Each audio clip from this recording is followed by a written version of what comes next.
Artlist.io.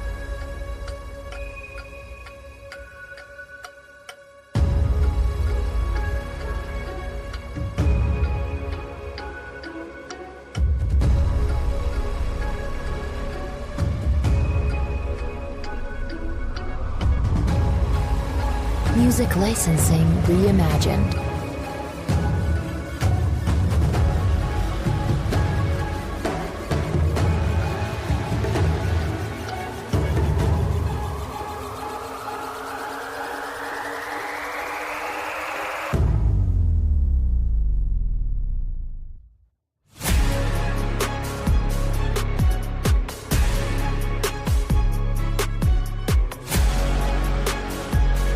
Artlist.io.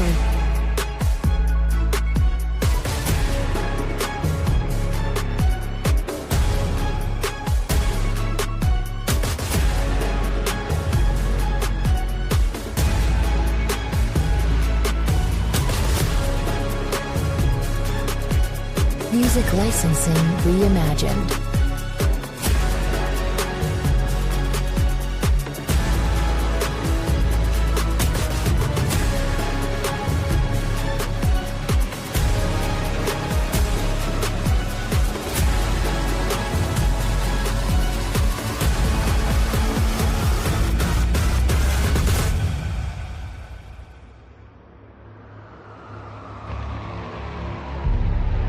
Artlist.io.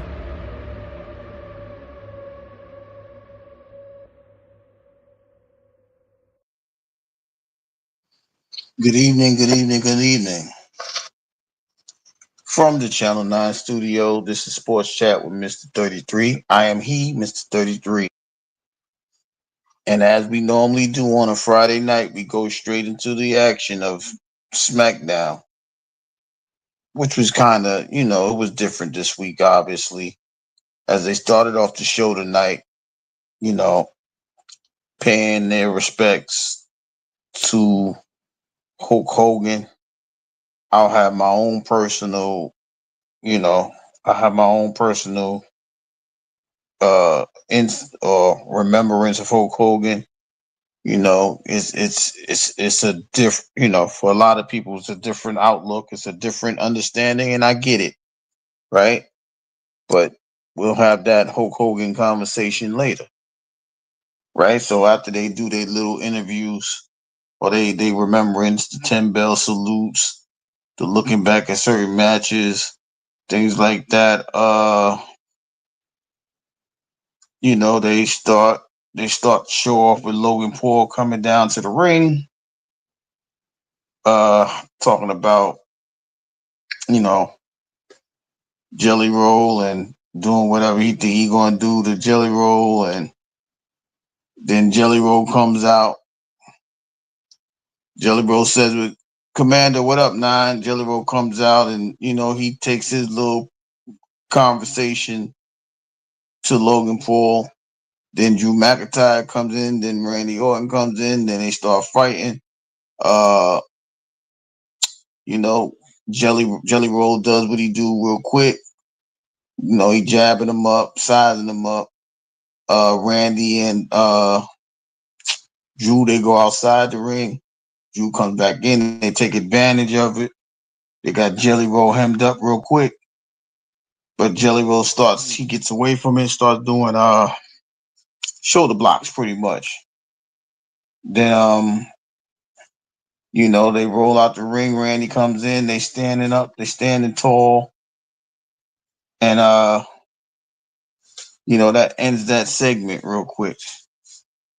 So, Jelly Roll looked at impressive tonight. But as we know, that's not a real wrestling match, so they're not going to be able to do the things that they did before. I mean, he's not going to be able to do all of that.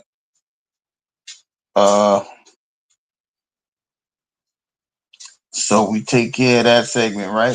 The first match of the night actually was Alexa Bliss and Roxanne Perez. Charlotte is in her corner, and almost said Roxanne again. What is the girl name? Raquel Rodriguez is in Roxanne corner. Back and forth they go. You know, uh, Alexa trying to, Alexa doing what she I'm needs to not do. quite sure how to help you with that. Alexa doing what she needs to do, and then Roxanne gets the lead. She's taking over. She gets an advantage. And as soon as Roxanne takes another, as soon as Alexa gets another upper hand, Raquel gets in the match. She she uh she she uh she dangles off the thing, and then Charlotte gets in the match off the apron. Yeah, don't mind Alexa. She want to be a part of this too. Uh, then all of a sudden, Charlotte and Raquel goes at it outside the ring. Then we see Roxanne. We see Roxanne with a little roll up on Alexa, gets a 3 count. They escape with a win. So obviously, Roxanne wins the match. Uh, and they get it. Like I said, they escape. Roxanne escapes with a win. It gives the Judgment Day an advantage over their opponents, Alexa Bliss and Charlotte, going into SummerSlam. Jade Cargill makes a match with Chelsea Green after the conversation in the back. Jade was being interviewed. Chelsea came up behind her, talking about you don't need to interview her. So they took it. They started beefing. They took it to the ring. Easy to predict. Jade hits Chelsea with Jaded. The Secret Herbalist comes in and attacks her after the victory by Jade. Tiffany comes out to save Jade, which was kind of weird, but it's understandable. But Jade did get the win. So then the Miz, since it was in Cleveland, so the Miz come out and he want to have the gall to challenge Jacob, like he was really going to do something to Jacob. Jacob like whatever, and then he smacked him. So that fight got to happen. Uh, so pretty much the Miz is doing what he feels like he can do. Jacob is doing what he wants to do. Jacob gets the victory, obviously, and after that, during the fight, uh, the MFT, which is Solo Sikoa and his little crew, they came out. They try to intimidate Jacob. Jacob still gets the win. They jump in the ring. They jump him. 4-on-1. Jimmy Uso comes out, but Tonga takes care of him. It's not that much, and then he takes out Jacob. Solo hits him with the Samoan Spike, and that ends that segment. Right? We got the tag team match, the YS6 versus Andrade and Ray Phoenix, which was the final match of the night. This match was just super crazy, right? Because they was doing everything, Loomis and Joe Gacy, they was actually wrestling. They were doing a pretty good match of wrestling. Ray Phoenix, and Andrade, they was holding it down. Good back and forth match. Then we seen everybody come out. We see the Motor City Machine Gun come out. We see all the other tag teams come out. Right? This is after Harper. Oh, excuse me, God bless. So Roman Harper. What's the other guy name? Eric Rowan. He came and interfered with the match. Then Nikki, the girl Nikki comes in and pulls the referee out. That's where the disqualification comes in. Then all the tag teams come out. And during all of that melee, whether it was the Street Profits, whether it's Motor City Machine Gun, even DIY, they bring out Nick Aldis. Nick Aldis says, "Listen, this is it, man. So all of y'all want to have this fight, so y'all can have this fight at WrestleMania, SummerSlam, and a TLC match. So it's gonna be Fraxium, it's gonna be Motor City Machine Guns, it's gonna be Street Profits, it's gonna be DIY, and the Wyatt Six. They're gonna have a match at SummerSlam, which is the new match that they just added to SummerSlam tonight. Just like last on Monday, they added that Dom and AJ Styles match. This is the next match. Now, quick update or quick note. They have not officially, I haven't seen that they officially made the Roman Reigns, Jey Uso versus Braun Breaker and Bronson Reed match. I know Roman made a post about it. We seen that Jey accepted the offer of Roman to go into the tag team match, but it's not official yet, right? So that'll probably be Monday. They'll probably make it official Monday, even though I think it's already headlined or signed it. But y'all know how it goes. They ain't gonna make it official till Monday. But that was pretty much the gist of SmackDown tonight. But now we can go ahead and have the conversation about Hulk Hogan.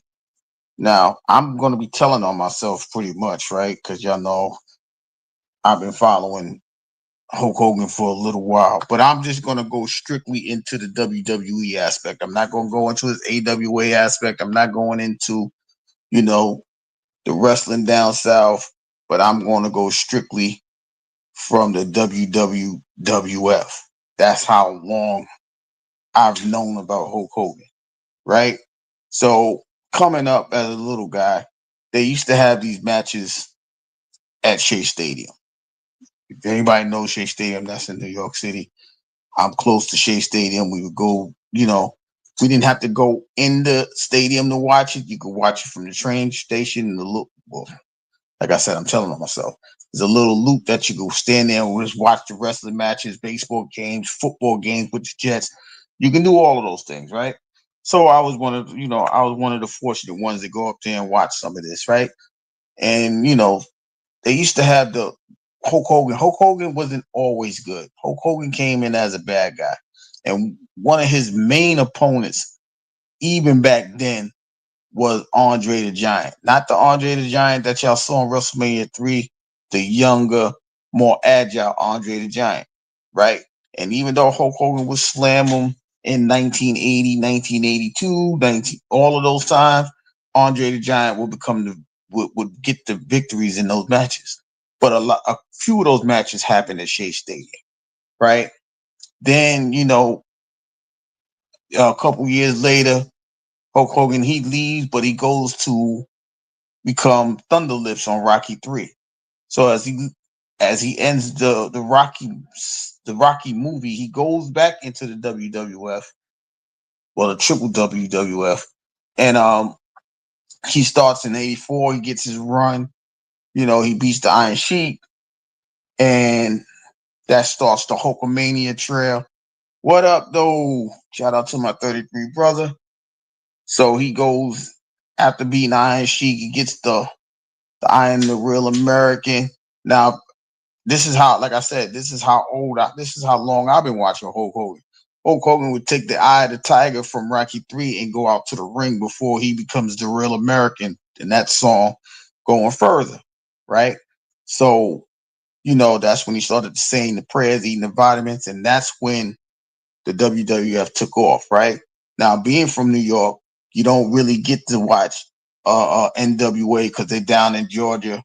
And if you ain't got cable, you ain't watching the Superstation, TBS, and so on and so forth. So they are the end all be all. And plus, my grandmother would take me to some matches at Madison Square Garden, and then we would watch tape delays and say, Gary, I got this thing. And we watch that all the time, right? So, sitting there watching Hulk Hogan, getting, he fighting the Iron Sheik, he fighting Nikolai Volkov, he fighting Roddy Piper, WrestleMania 1, that beef. That was one of the greatest beefs I ever seen ever. Because you see Hulk Hogan all big and you see little Roddy Piper, they go back and forth, but Hulk Hogan will win the match. That's when Mr. T comes and so on and so forth. So Hulk Hogan is, his value to the wrestling aspect or to the WWF /E now was You can't take that away from him. He elevated that thing to higher heights. He leads it to, the early 90s. He comes back with the NWO. He sparks the NWO and WCW. So he is influential into the world of professional wrestling, right? He left WWF, made a TV show. What was his name? Thunder in Paradise with the little speedboat. He brought some of the wrestlers in there. He brought Sting in a couple episodes, so on and so forth. So he was really putting people on as far as, being notarized and things like that in the early 90s, right? And he still was taking those trips to Japan and doing those things, fighting the Japan champion, doing all the things that he needed to do, right? So from a wrestling aspect, like I said, you can't take nothing away from him, right? We understand that Ric Flair was the greatest fighter in the in wrestling, professional wrestling, and at that in the early 80s, the early mid 80s. But Hulk Hogan is what popularized professional wrestling. Him, Junkyard Dog, all of those guys. Vince did what he needed to do to popularize it, right? Now, as far as the off the mat situation, the racist comments, y'all, we understood that Hulk Hogan he's a southerner. He ain't really rocking with them like that. He might rock with the Junkyard Dog. He might rock with the people that get him money, but he ain't rocking with nobody that ain't getting no money of a darker complexion. I'll keep it as that, right? So that's not news to me that he was a racist or he didn't like us like that. Like I said, because there was plenty of times he could have got Junkyard Dog over. There's plenty of times he could have got Coco Beware over, but he never had those matches like that. And Bad New Brown was there in the late 80s. Never had that match with him, right? So we understand that Hulk Hogan is who he is off the ring. But strictly in the ring, the entertainer Hulk Hogan, you can't take nothing away from him. You can't really you cannot acknowledge what he done for the WWF. You cannot take that away from him. I'm not saying it's a R. Kelly situation. I don't want to compare it to it, but you can't take away from the craft that was Hulk Hogan in the ring, right? He told you say your prayers, eat your vitamins, and most of us in the 80s, we went with that. Say your prayers, eat your vitamins, believe in yourself.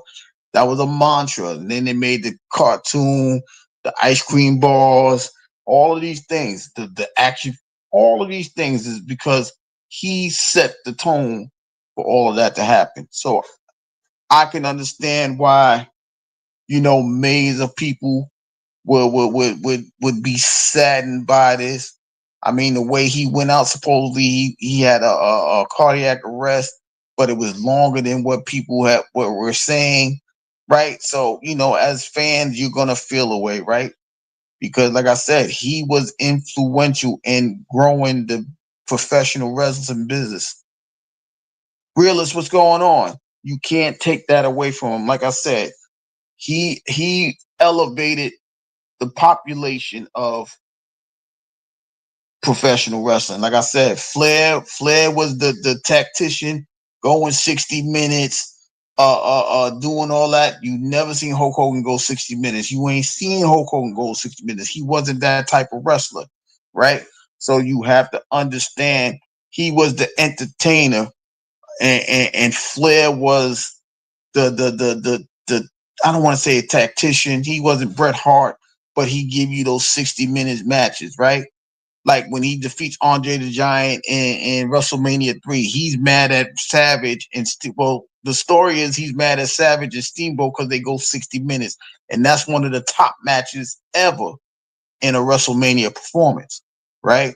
So you have to understand Hogan was the guy. He got the 68,000, the 93,000 into Toronto, all of those numbers because of him, right? In the beginning. And like I said, he helped WCW elevate themselves from the dust and started the Monday Night Wars with WWE as he goes over there and creates the NWO, sets WCW up against them and have them, going to war with each other. They start talking smack about each other, but he's not really talking about Vince, but he's just talking about the company in general. Then he's allowed to come back, finish it off. One of the the greatest matches that, envision was Rock, Hogan, uh, Austin, NWO, Austin, Rock, right? All of these things as the millennium comes around. So you see Hogan lift, being a part of wrestling from the late 70s all the way to the millennium. So 20, 25 years straight. He's in and out of wrestling, but whenever he's there, he's drawing the crowd. He's bringing people in. People wouldn't even have a legacy without him. Brutus Beefcake was one of those guys. You wouldn't even know who Brutus Beefcake was, right? If he didn't go there and set that thing like that. So you have to acknowledge what Hulk Hogan done as far as what he's done in the ring for the the professional world, the entertainment of wrestling in its totality. It doesn't get as high as it is today. No matter if it's Stone Cold, The Rock, none of this happens without Hogan setting the stage from 85 from WrestleMania 1 to about WrestleMania, I want to say 8 or 9, even when he comes back and beats Yokozuna, that wasn't one of the highlights of his career, but he would just, it just shown how much, people wanted to see Hulk Hogan. Like I said, even when he goes to WCW and he renews the fights with Piper and then the Ultimate Warrior, even the Warrior Hogan match in WrestleMania, was that 5 or 6? It just shows you that, he knew how to bring those people into the stadium. He knew how to make a match entertaining for the fans in the stadium, outside, or watching it on TV. So it was a huge loss for the profession itself, even though, like I said, his off the field, his off the out of the ring situation, it was crazy. You know what I mean? But you can't take away from the stuff that he did in the ring, right? Like I said, he brought a lot of people up with him. You know what I mean? Like tonight, you saw all those people. You saw $1 Million Man. You saw Hacksaw Jim Duggan. You saw Sergeant Slaughter, right? Because they understood a lot of them don't get to that payday. They don't get that money. They don't get that recognition, right? Without coming up there and having those matches with Hulk Hogan. One of the people that would have if they were still here to acknowledge him was Bobby Heenan, even though you could have sworn Bobby Heenan hated him. But he said in the interview, nah, I ain't hate him. He brought the money. He was just fighting my guys. I was just the top I was the top manager. He had to fight Big John Studd. He had to fight Andre the Giant. He had to fight Mr. Perfect. Like, he fought all of his guys. And without that, Bobby Heenan, he doesn't get the recognition as a manager without Hulk Hogan, having those matches with all those guys. He probably get the commentator with Gorilla Monsoon and the WCW, Tony Schiavone. But as far as, him being Hulk Hogan, yeah, you can't take that. Now, Terry Bollea, I'm not speaking on Terry Bollea because I don't know Terry Bollea. All we know is the bad situations, the Macho Man outside the ring situations, and the things with his wife, and then the girls and the daughters, and all of that. That's the mantra of Terry Bollea. But we know him as Hulk Hogan from in the ring, right? But that does leave a stain on him. But if we taking him for his pure craft, for his pure artistry, we're not even looking at that.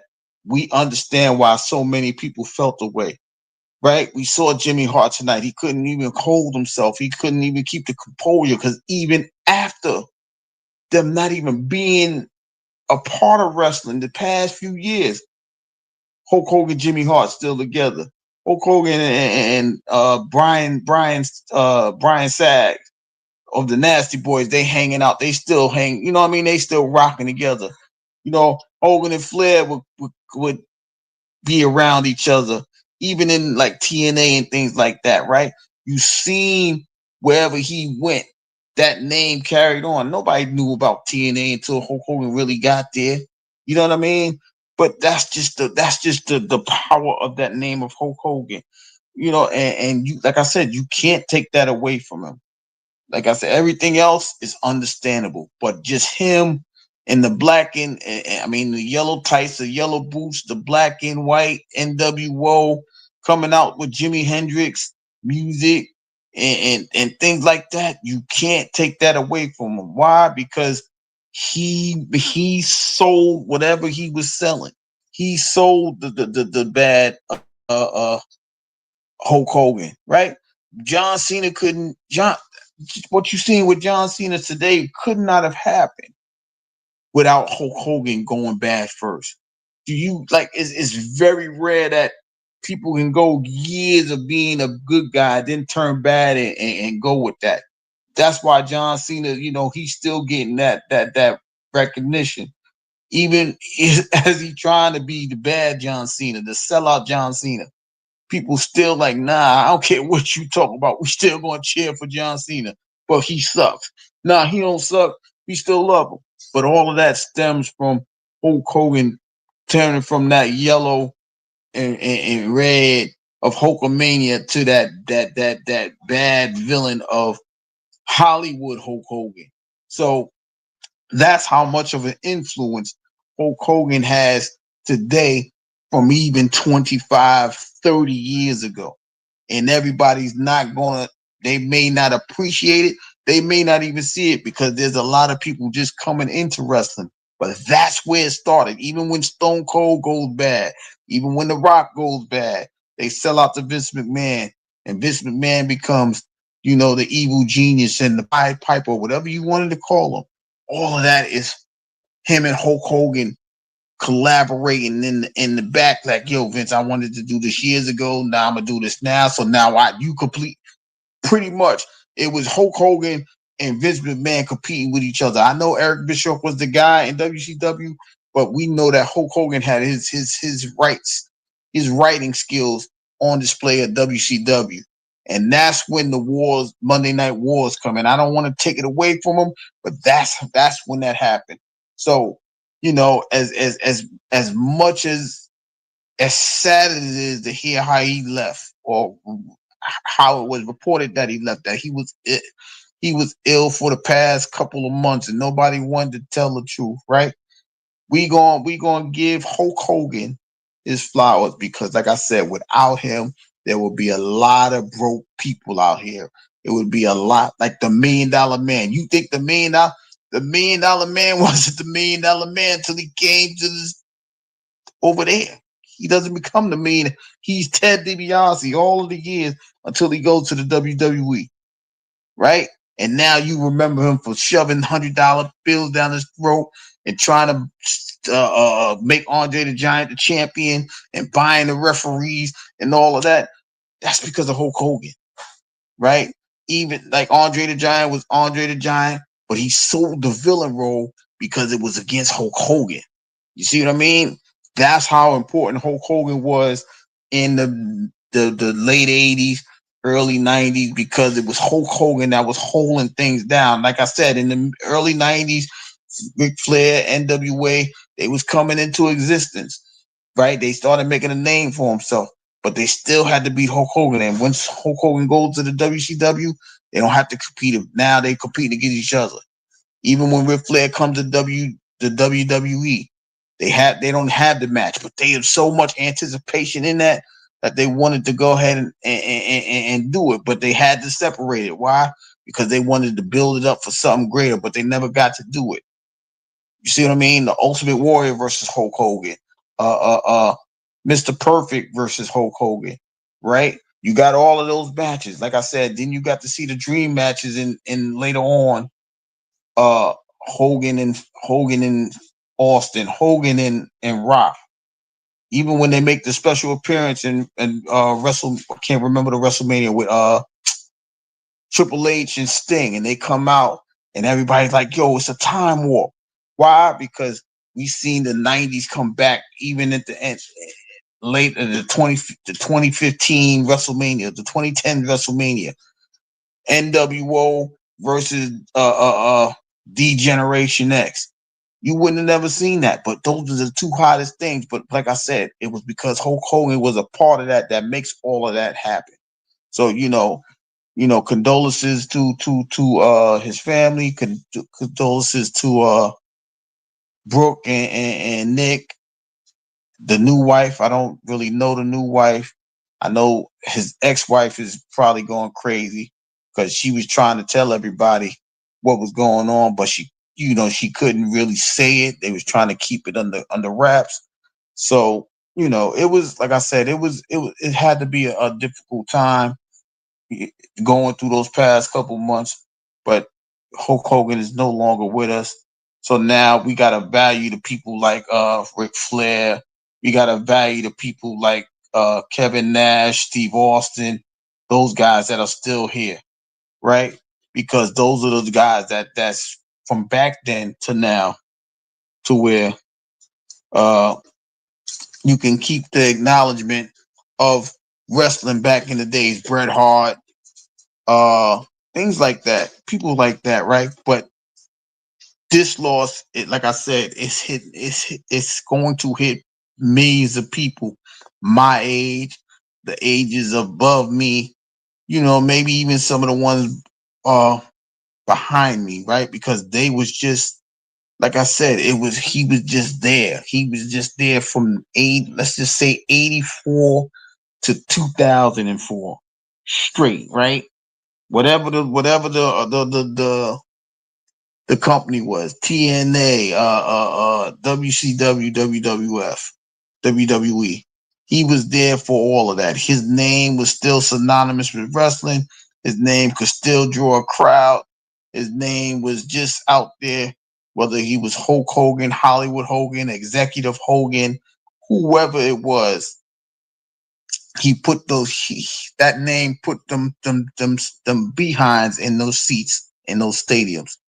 So you have to recognize how important Hulk Hogan was coming up through the ranks in in the world of professional wrestling. Yeah, he used steroids. Okay, cool. But even when they found out he used steroids, they still supported him. He lied to us about saying your prayers, eating your vitamins, get you the 24-inch pythons. They still forgave him. They still lined up. They still, going to those things to the autograph sessions, all because of what Hulk Hogan meant to the world of professional wrestling uh, at those times. So you can't really take nothing away from him, but you got to give him his flowers because without him, a lot of people wouldn't exist. What up, though? What up, though? Man, you like when you mentioned R. Kelly, bro. I mean, I look at even like George Washington, you know, motherfucking Thomas Mm-hmm. Edison, all these people who contribute to society, but they was pieces of shit. That's just what it comes with, bro. You know, it's like, I Mm-hmm. mean, like Rilla said in the comments, people can't separate the two. What he did for wrestling would, like you said, wrestling wouldn't be wrestling without Hulkamania. I appreciate what he did. Him as an individual, I don't know. If he races, I mean, shit, I wouldn't be shocked. People be shocked when their favorite person turns out to be an asshole. That they playing a character, man. We fall in love with the character and associated with the person. But nah, man, I'm always gonna be a Hulk Hogan fan. As far as his personal, I think he's a piece of shit. I really do. I mean, it's sad that we don't have him no more. But I can't. I ain't gonna be. I'm more sad that Malcolm. I'm more sad about Ozzy Osbourne dying, bro. The character of Hulk Hogan gonna live forever, bro. Oh, that's what he did. Can't, like you said, can't nobody take that from him. His legend will live on. what he produced. You're not gonna see what he did outside the ring. You only see what he did in the ring. So Mm-hmm. just like R. Kelly, man, people be shitting on R. Kelly, man. You can't take away what that man did, bro. That man made some great fucking music, some culture changing music, bro. You can't take that away from him as an individual. He an asshole, bro. Yeah, I mean, who ain't? At some absolutely. point, they like, you know, everybody fucked up some type of way, Yeah, bro. At the end of the day, when he perfect, but it's about progression. So I know. I know it was hard for a lot of people, like Willis said. Separate the artist from the individual, right? It's hard, right? Because it's like, damn, you did write you did write that song, R. Kelly, or you did have that match, Hulk Hogan with Andre the Giant, but you ain't let nobody get over on you. Ain't look, you ain't. People want to find some fault. Well, you ain't never let no black dude beat you, Hulk Hogan. Well, y'all can say The Rock, but y'all know how that goes, right? But you ain't let no people get over you, and that's why I'm saying it's hard to separate the greatness. Now, we was talking about potential, right? Now he hmm just earned his potential off of the brute strength, right? He got his potential off the strength, his height, even the fact that he stole from superstar Billy Graham. This is why I said I might go too far back. Because when he started, he was just the Incredible Hulk, like Lou Ferrigno. That's where the name comes from. But the yeah, idea of the 24-inch pythons and all that, that's superstar Billy Graham. That's the yeah, 70s. And this is what I'm saying. People, I might be telling on myself, but when you have the process of thinking, yo, if I put this together and put that together, now I can make this Hulkamania machine go well, right? You taking steroids, but you telling everybody to say their prayers, eat their vitamins. So many people forgave him for that. His name was still rocking, even in the 90s after the steroid situation. It's still going. He goes to he goes to WCW.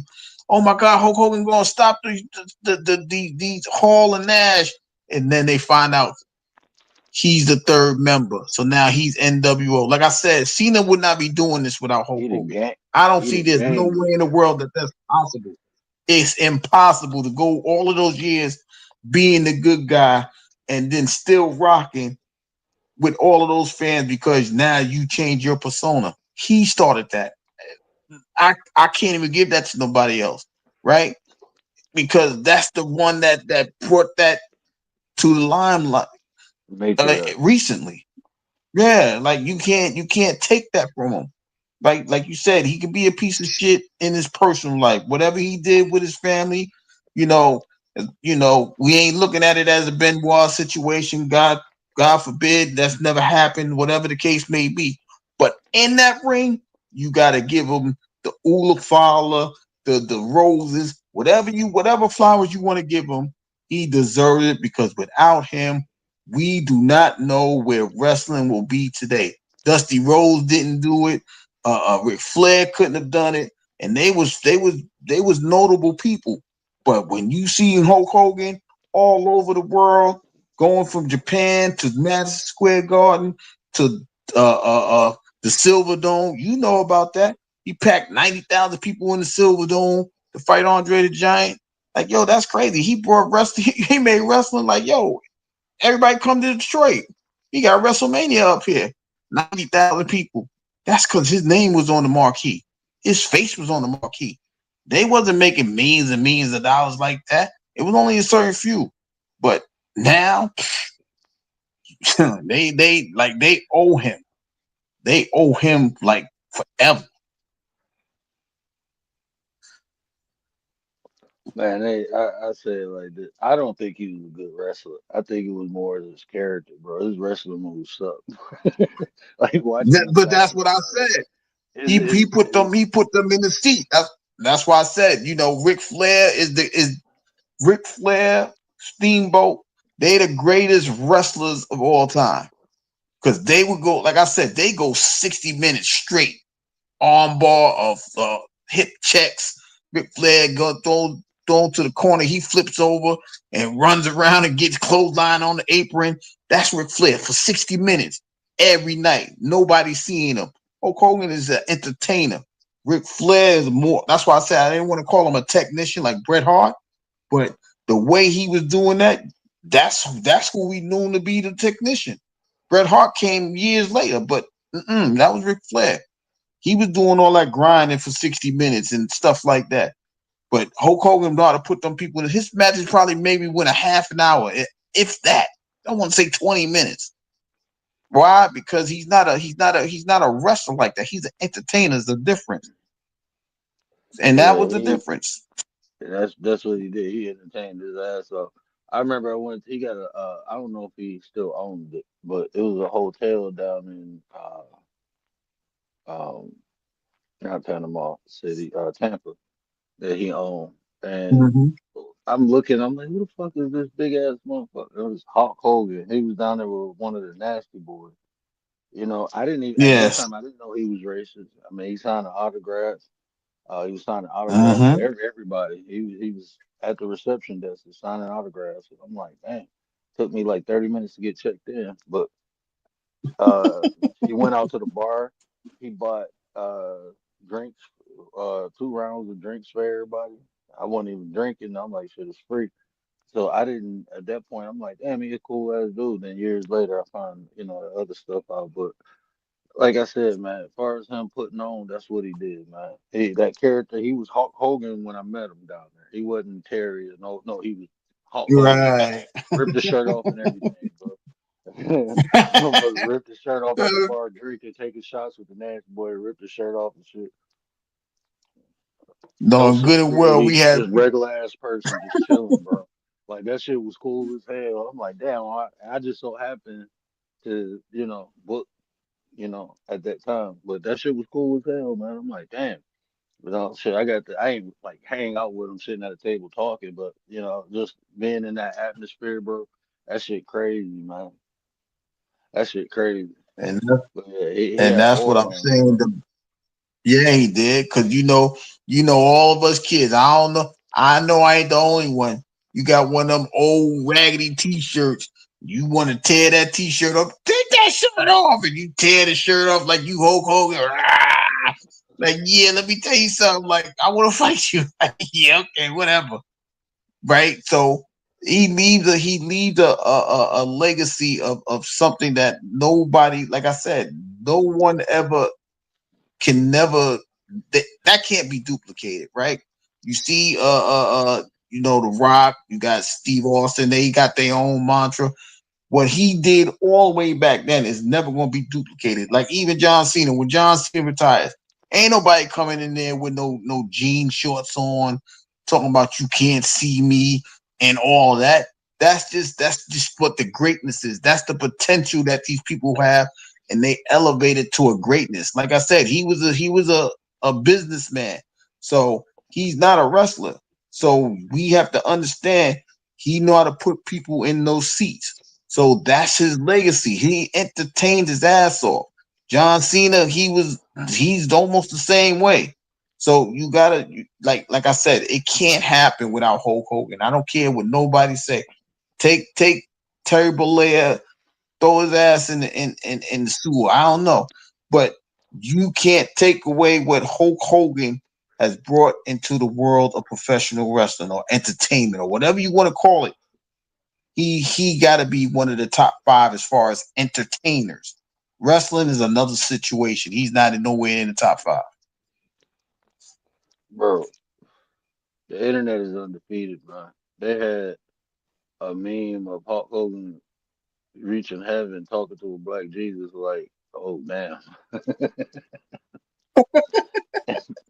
Internet is undefeated, Talking about, is this the, bro. I seen one say, "This the way to hell?" Oh shit!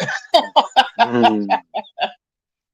I'm just saying, Bro, like I know it's hard for people to separate the two. It is. It's going to be hard because it's two different people. The actor, that's like I don't know, Denzel, the actor from Denzel, the husband. You see what I'm saying? It's going to be two different things. Nobody's never going to speak against Denzel, the actor. Well, they would try now because that nonsense where he kissed and he kissed a guy in what is this Gladiator 2, right?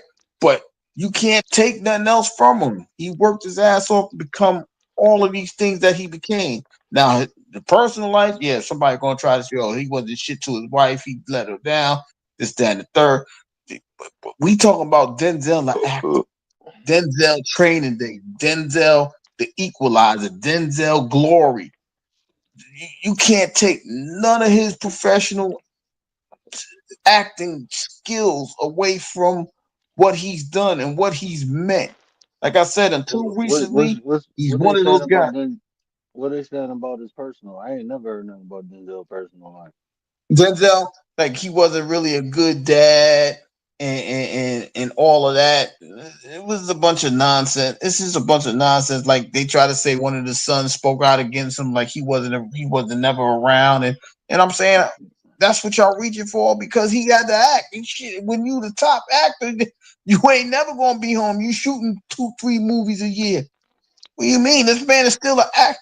He's still an action movie guy in his late 60s. He did Equalizer 3 recently, and he's old. They ain't, they can't get away from him. Him and Samuel Jackson, they can't stop being action movie stars. They can't help themselves. You know what I mean? So of course he's not going to be there for all of the things. But that's why people got to understand. Great when you become, in order to become great, you're going to sacrifice some things. You're not going to be at every recital. You might not be there every Christmas. You may not be there every holiday. But you are building a legacy for your family to. Yo, my dad was nice on that movie. My dad was nice in that. My dad was popular in that wrestling ring. And that's the thing that we have to understand in order to get to the potential, in order to get the greatness, you got to know you have to elevate your potential. And if you can't do that, you're just gonna be an average person, and then you ain't gonna never miss nothing because you average. All right, we call you when we need you. You're not on demand, so you're not gonna be on demand if Hulk Hogan is trying to be like Ric Flair. You're not built for that. You know what I mean? And that's the thing that we have to understand. When you use your potential to its great to the highest potential, you become great. They're gonna need you all the time, and that's the difference between greatness and people that don't use their potential.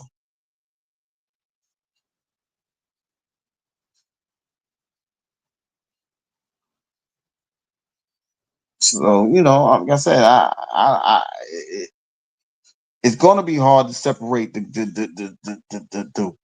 actor or the professional from the personal life, right? Like I said, Macho Man was one of those too. Macho Man was one of those guys. You you can't tell him he wasn't a great acting wrestler, right? His personal life was probably trash. He was so jealous of Elizabeth, and they got divorced, and then he wanted to he bad at Lex Luger because he stole his girl and all this other nonsense. Like that has nothing to do with, and they still work together even when all of that occurred. They still work together. That just shows you the professionalism of these guys. Like, yo, I need to keep this gig going so I could be the best version of myself. You know what I mean? All because they understood. Like Macho Man really became Macho Man even after after being a professional. Like he kept that voice. That wasn't his real voice. He kept that voice after leaving wrestling. I know that hurt his. I can't even talk like that for 5 minutes. He talked like that for the rest of his life. He kept that act going. Why? Because he understood that's what's going to make him recognizable. That's his niche, right? That's what made him who he is. So you're going to keep that until it's time to until you get called back.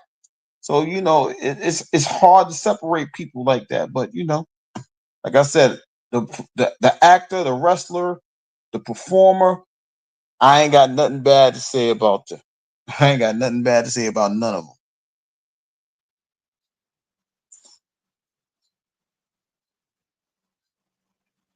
I think my guy's on the phone. But yeah, so like I said, it's a big loss to the world of wrestling. They probably do something at SummerSlam. for him as well for the probably the first night. But even like I said, they got 10 matches. They got 10 matches so far as the SummerSlam card. I said earlier, they have not made the Roman Reigns Jimmy Uso tag match. Uh, they have not made that official. They may do that on Raw on Monday, but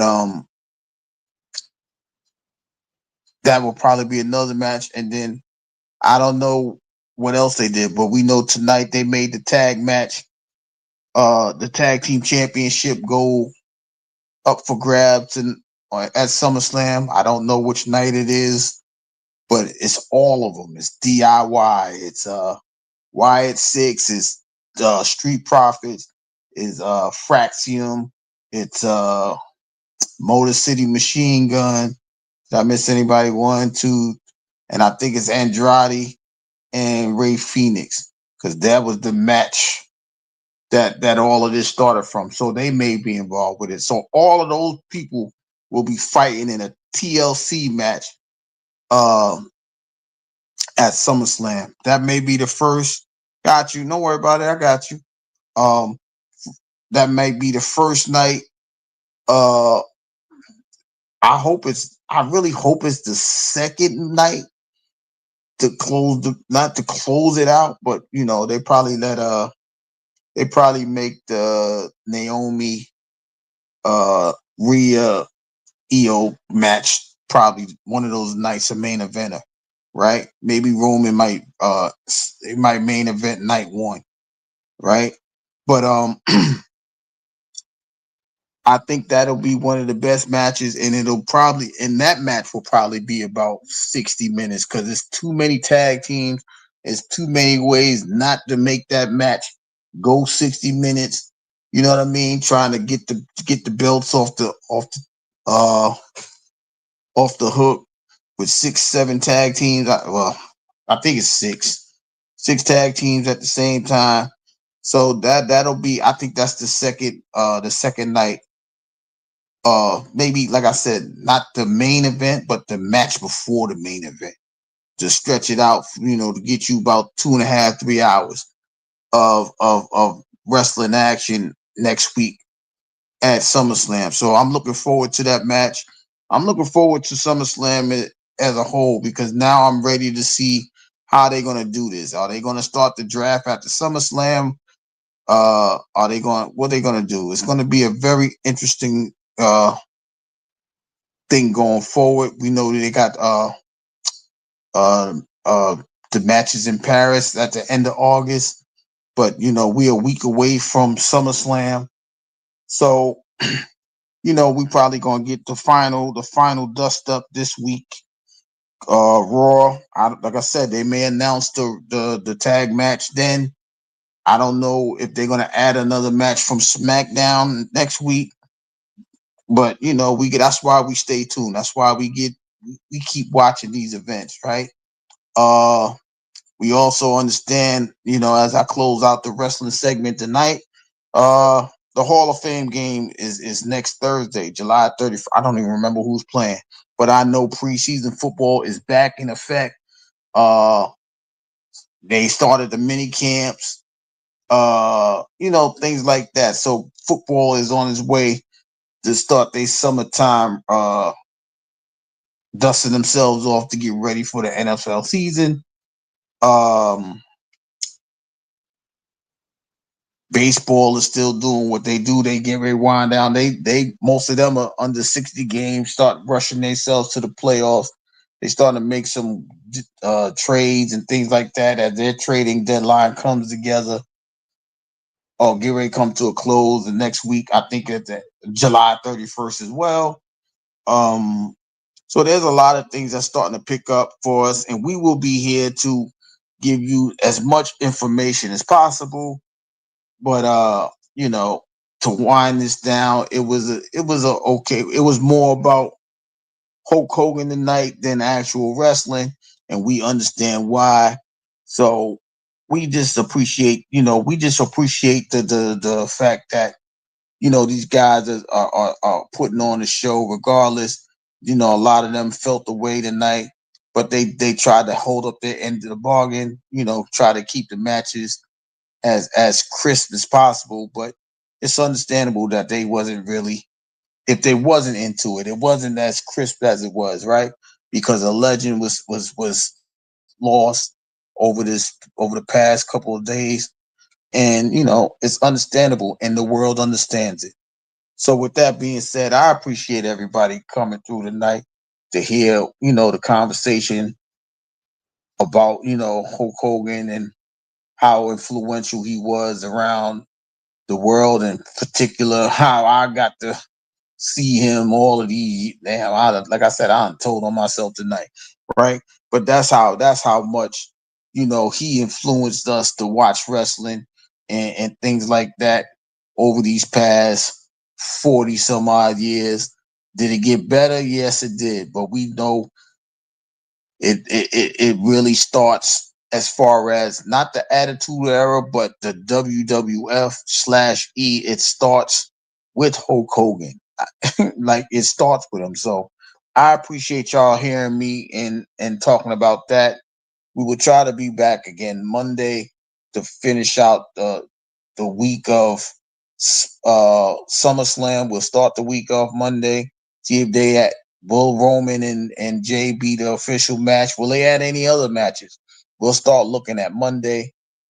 But until then, from the Channel 9 studio, it's Mr. 33. He's signing off. Y'all go ahead. My 33 brothers getting ready to start his live in a few minutes. It's fuck your feelings. Day, like, you know what I mean? You got to vent, go on over there and vent, have the conversation. We're gonna be there to be there for you. But with that being said, Mr. 33, he's signing off tonight. See you guys later.